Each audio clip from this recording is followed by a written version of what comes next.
Aku akan memanggil engkau dengan namamu. Allah mengenal kita siapapun dan apapun yang kita lakukan. Dia mengenal entah kita tidur atau terjaga, entah di jalan yang lurus atau di jalan yang berkelok-kelok. Tuhan mengenal kita, bahkan Dia bisa menghitung semua rambut yang ada di kepala kita. Bandingkan Matius bab 10 ayat 30. Itu artinya Allah mengenal kita secara sempurna. Nabi Yesaya mengatakan, Allah telah melukis namamu di telapak tangannya. Yesaya bab 49 ayat 16. Dan Dia memanggil dengan nama kita masing-masing. Yesaya bab 43 ayat 1. Apakah kita mendengar panggilannya? Apakah masih ada tempat untuk Allah di dalam hidup kita? Kita bisa menipu siapa saja. Hanya satu saja yang tidak bisa kita tipu, yaitu diri kita sendiri. Suara hati kita. Karena di sana Allah tinggal. Di saat kita menipu orang lain, hati kita terus berbicara lain. Dia berontak dan katakan tidak. Yang kamu lakukan itu atau yang kamu katakan itu salah. Pikiran kita kadang tidak menghiraukan apa yang hati kita katakan, apa yang nurani kita katakan. Sesudah menipu, nurani kita kembali protes. Di saat kita sanggup untuk mendengarkan kata hati, di saat itu kita menjadi orang yang baru kembali. Perubahan ke hal yang baik terjadi karena di sana Allah bersemayam. Hati kita adalah tempat Allah bersemayam, kenisah Allah. Bandingkan 1 Korintus bab 6 ayat 19. Karena itu orang yang selalu mendengarkan kata hatinya adalah orang yang rendah hati, bijaksana, dan hidupnya lurus. Ia disenangi banyak orang serta mempunyai banyak teman.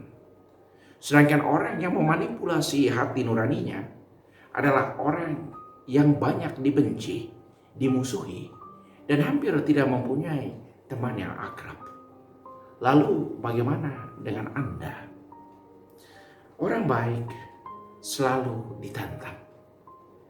Orang yang baik selalu mendapat tantangan dan cobaan silih berganti.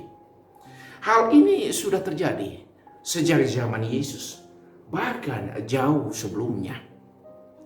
Orang Farisi dan orang Herodian berusaha untuk menjerat Yesus dengan pertanyaan jebakan. Apakah boleh membayar pajak kepada kaisar? Bisa kita lihat dalam Injil Matius bab 22 ayat 15 sampai 21. Dalam melakukan kejahatan, solidaritas para pelaku biasanya sangat kuat. Karena itu orang baik sering menderita. Karena mereka terlambat tahu kejahatan yang orang lain ciptakan dengan begitu liciknya untuk mereka. Alasannya karena mereka punya prinsip orang lain itu baik.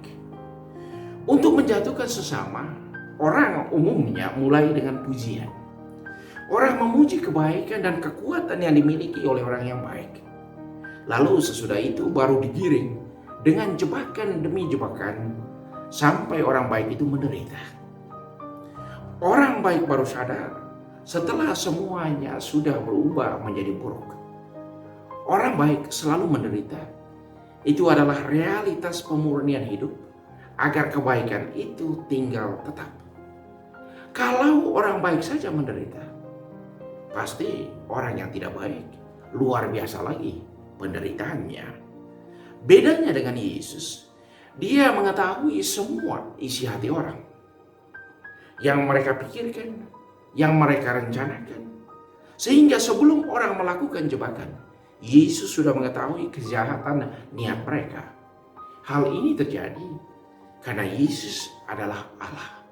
Dia dan Bapa adalah satu. Hubungan mereka begitu akrab.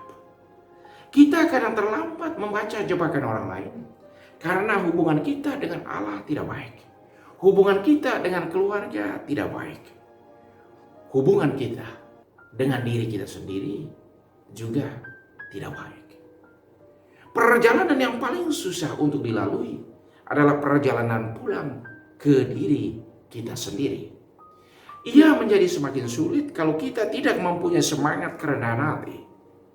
Orang yang berhasil masuk ke dalam diri sendiri adalah orang yang selalu hidup damai dan penuh dengan sukacita. Ia adalah seorang yang rendah hati dan selalu terbuka terhadap realitas di sekelilingnya. Selamat mencoba. Diri kita adalah kunci untuk memperoleh damai dan gembira dalam hidup ini. Bukan orang lain, bukan lingkungan. Semua yang lain hanya menjadi pendukung. Kita adalah kunci untuk segala yang kita inginkan, apalagi yang sangat kita butuhkan dalam hidup ini. Orang baik selalu ditantang.